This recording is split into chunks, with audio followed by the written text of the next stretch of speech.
जळगाव जिल्ह्यामध्ये 17 तारखेला बकरी ईद साजरी होणार आहे। या निमित्तानं सर्वधर्मीय शांतता समितीची मीटिंग आपण जळगाव जिल्हा पोलीस दलाच्या वतीने आयोजित केलेली होती। त्यामध्ये उपस्थित प्रतिनिधी सर्व त्यांच्या आपण अडीअडचणी जाणून घेतल्या। पायाभूत काही सुविधांबद्दल काही अडचणी असतील किंवा इतर कोणत्याही त्यांच्या समस्या असतील तर ते आपण जाणून घेतल्या। त्याच्यासोबतच आपण त्यांना जे कायदा आहे त्या कायद्याचे पालन करायचं आणि सर्व नागरिकांना पण त्या कायद्याचं पालन करण्याबद्दल आवाहन करायचं आहे। कोणताही कायदा सुव्यवस्थेचा प्रश्न निर्माण होणार नाही याची आपण त्यांना खात्री दिलेली आहे।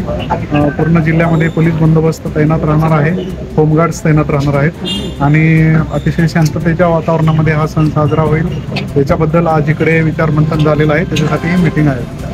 सोशल मीडिया संदर्भात काही आवाहन करा। आम्ही आवाहन केलेलं आहे। बरेच तरुण वेगवेगळ्या जाती धर्माचे आपले आयडॉल किंवा इतर कोणत्याही प्रकारे प्रदर्शित करतात सोशल मीडियावर आणि काही द्वेषपूर्ण पण असतात। त्याच्यामुळं तणाव निर्माण होतो, समाजामध्ये कायदा सुव्यवस्थेचा प्रश्न निर्माण होतो। तर असे कोणतेही पोस्ट करू नये सोशल मीडियाला। जर पोस्ट केली तर त्यांच्यावर कारवाई करण्यात येईल असं पण आपण